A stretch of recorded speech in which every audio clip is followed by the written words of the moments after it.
My name is Jillian Perrick, and I'm a lover of all things orange chocolate. Think One Tree Hill is way better than the OC.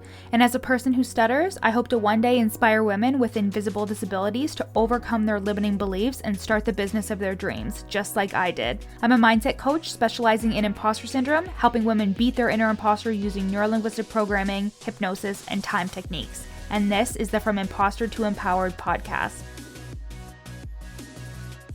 This podcast is for you if you're an entrepreneurial woman trying to navigate the online space with a lot of passion and a lot of uncertainty. If you feel like your ideas are unoriginal, that your message isn't necessary or important, or like you're a complete and total fraud, then you've come to the right place. This podcast will take you from imposter to empowered with ninja-like brain hacks, easy to implement strategies, and uplifting real talk to make you feel like everything you want is in reach. Let's get started, girlfriend.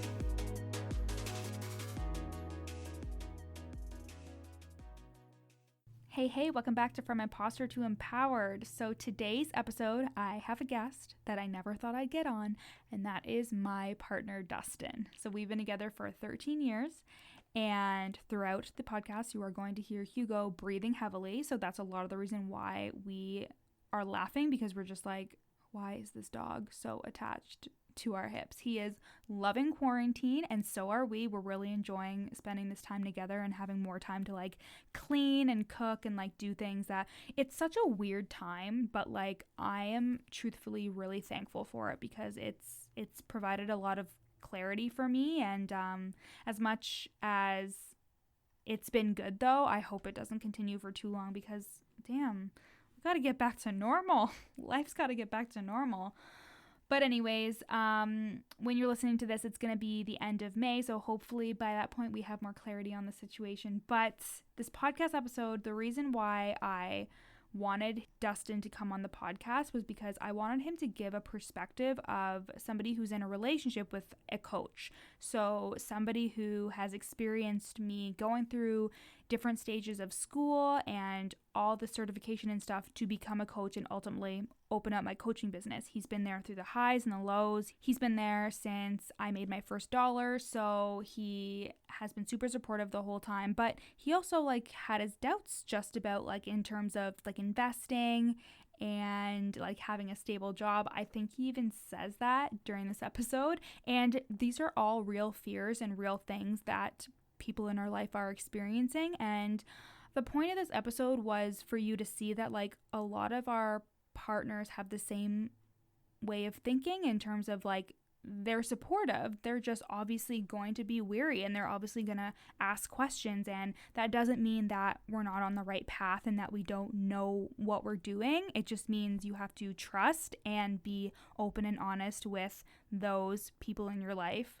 And because he's my partner, I obviously talk to him about it the most. And I do value his opinion, and I understand if you don't have a super supportive partner. I totally get it. And I just don't want you to use that as a deterrent to not doing what you want to do and not being a coach, because I promise you that they do want to support you. They're just thinking very logically and just thinking about the future, and they're just in self-preservation mode like we all are at all times, and it doesn't mean that they don't support you. And I think that's just a really important message, and I think you'll like his perspective. He's super quiet. I had to beg him to do this, but he even said to me afterwards, he's like, next time I'll be better. And I was like, wow, that's really cute. Now I feel really bad that I made you do that. But he actually used to be in a band, and he used to sing. So he was like, I don't know how I did that. So definitely out of his comfort zone. So I'm so appreciative for him coming on the podcast and entertaining me. And I hope you guys love this episode. So thanks for doing this recording with me, babe. I really appreciate it. My pleasure. So the listeners really wanted to hear an episode from you, especially because we were talking about our anniversary a couple of weeks ago. So we've been together for how many years? 13. 13, yes. Yep. And people were like, oh my God, you've been together for so long. And we can get into like a couple of like relationship things, but one of the things that I thought that people really wanted to know was just in terms of what I started doing as a coach and when I became a coach, and what your like reaction was to that and how you have dealt with it over the last 2 years. So can we get your like initial reaction to it? If you think it's weird, what are your thoughts? Yeah, my initial reaction was good in this situation because that's basically what you went to school for, and that's what you know about. And I have confidence in you. Obviously, there's gonna be doubts at the beginning because I know you have a pretty secure job right now, and at the beginning, it's one of those things like where I don't think of coaching as something that I would go and pay for myself. But it was kind of hard to understand how you would make a lot of money from that at first. But Yeah, then for sure. once you see more of who needs it, what kind of people are getting coaching, it's mostly entrepreneurs and things like that.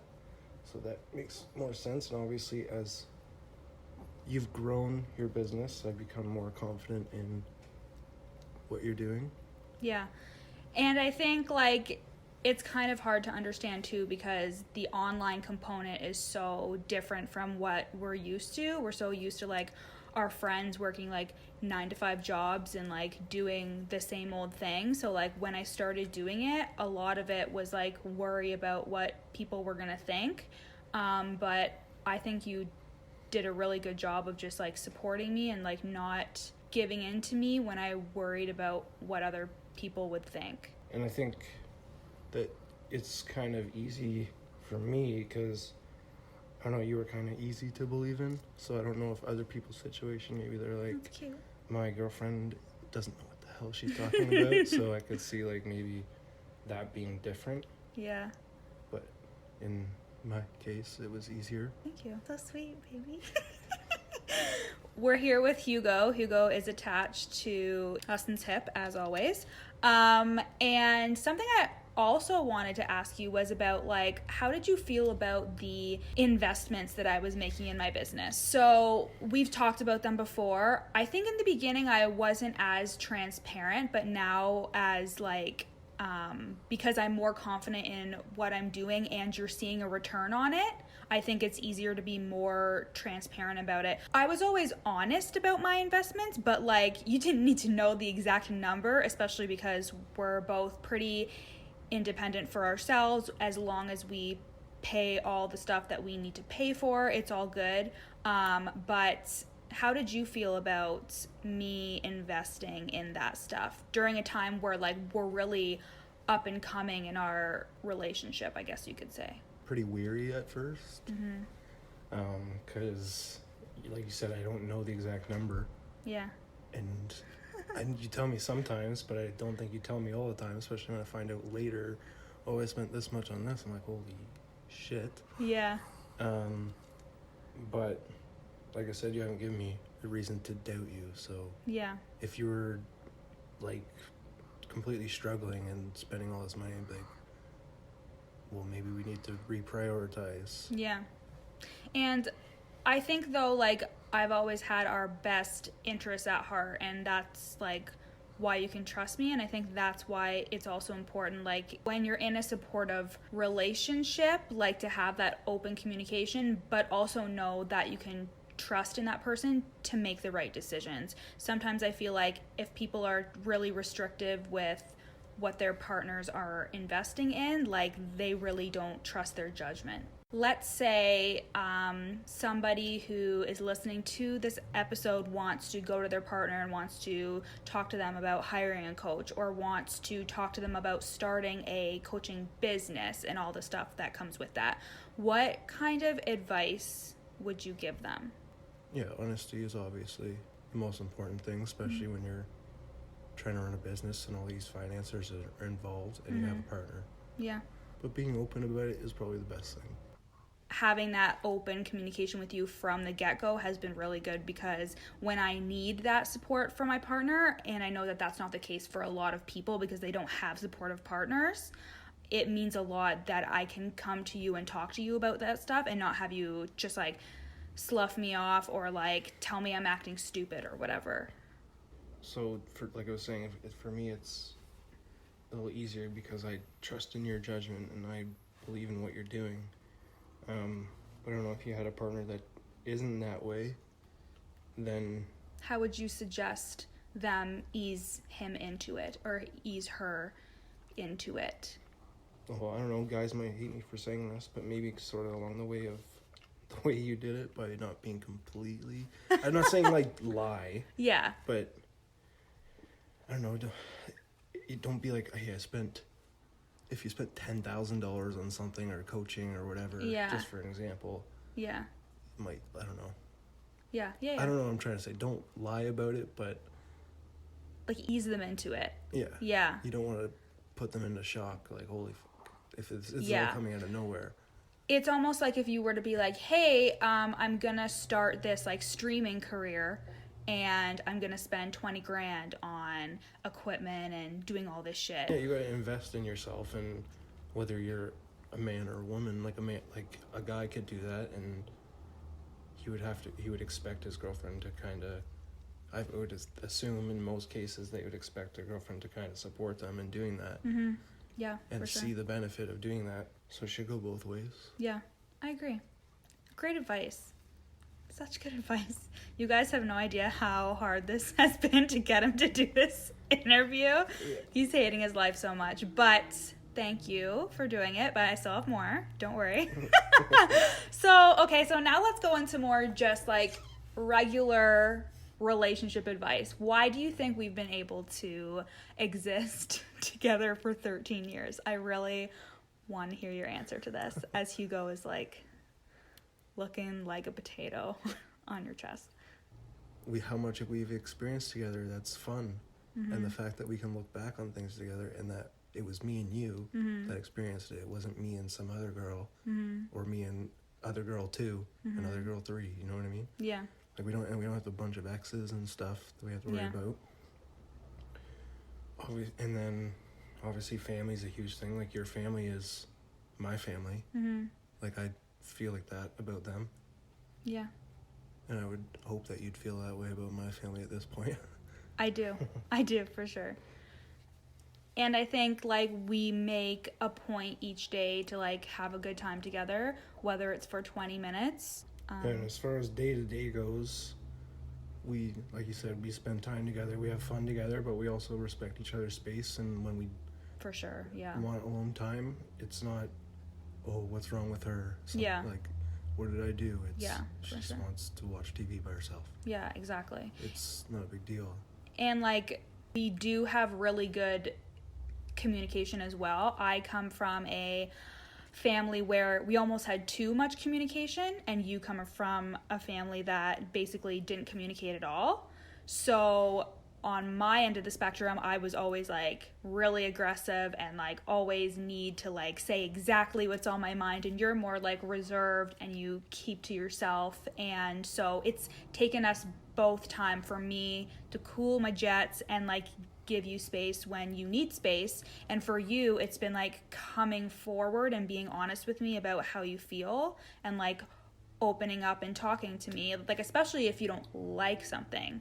So I think the communication piece is really important because not everybody knows how to openly communicate without having an argument all the time. When it comes to like things we enjoy or things we have in common, we know what we don't have in common and we know what we do have in common. Yeah. So when it comes to things that we want to do or spend time together with, I'm not gonna, even though I'd like you to, I'm not gonna make you go through a Star Wars marathon. He's still on that. Still on the Star Wars. It'll never happen, but sweetie. You haven't seen it, so.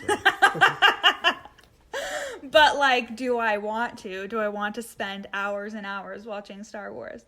No, I just want you to like nice things. But like I said, we can just spend time doing the things we both want to do. And I think our own hobbies is, like, a really big thing, too.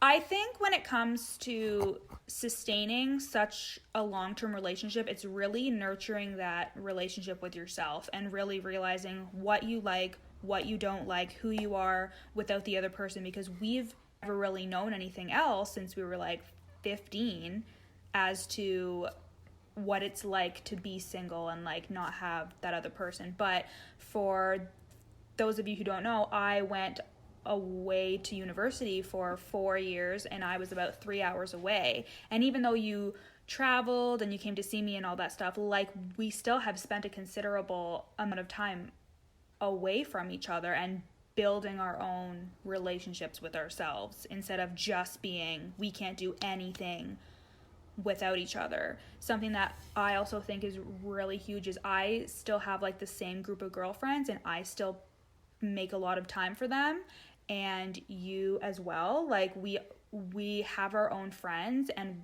we also hang out all together, but we have friendships and we have relationships outside of each other. I think that's a big part of us, why we're together as well, is because we hold on to relationships and we work on them. We don't just, oh, you did this to me, fuck you, I'm not talking to you again, sort of thing. Yeah.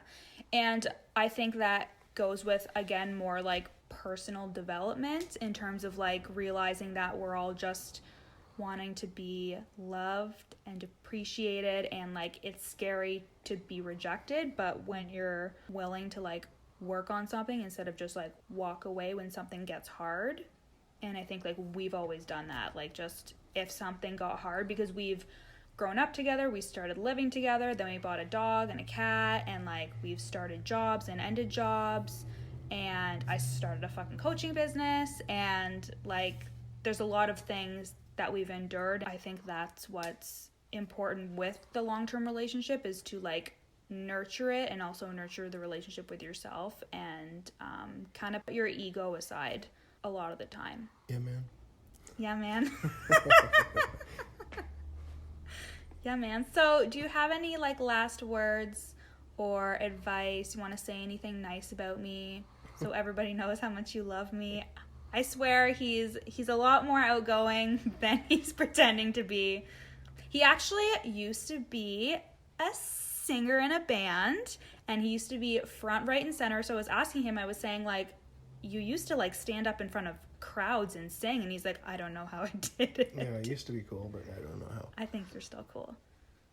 I think you're still cool and hot. Is there anything else that you want to tell the listeners about yourself or about our relationship, or any like last minute advice that you would give the listeners at all about relationship advice or about being a partner of somebody who's a coach? Speed round. I don't know how valuable my advice is, like I said, because it's very valuable. Don't discount yourself. We don't do that on this podcast. Okay. But yeah, for me it's been easy. I don't know, you just gotta support each other and be honest. And if both parties are doing that, then it should be all right. But like I said, it's different for different relationships. But I think that's pretty universal for all relationships in terms of supporting each other and being honest and having open communication even when times are hard. I think that's really, I think that is really important. Just like, don't doubt if there's no reason to doubt. Yeah. And if there is, you gotta work through it. Babe, thank you so much for doing this episode. Maybe we'll do a part 2 one day. Thank you for having me. And I love you. Love you too. Thanks so much for listening to the From Imposter to Empowered podcast with me, Jillian Perrick. If you loved this episode, take a screenshot and share it on your Instagram story. And don't forget to tag me at Your Coach Jill. Of course, I'd love for you to rate the podcast 5 stars and leave a review. And if you screenshot your review and send it to me at Your Coach Jill on Instagram, I'll send you a free gift. At the very least, make sure you follow me on Instagram, again at Your Coach Jill, for tons of free content, strategies, and inspo. See you next time.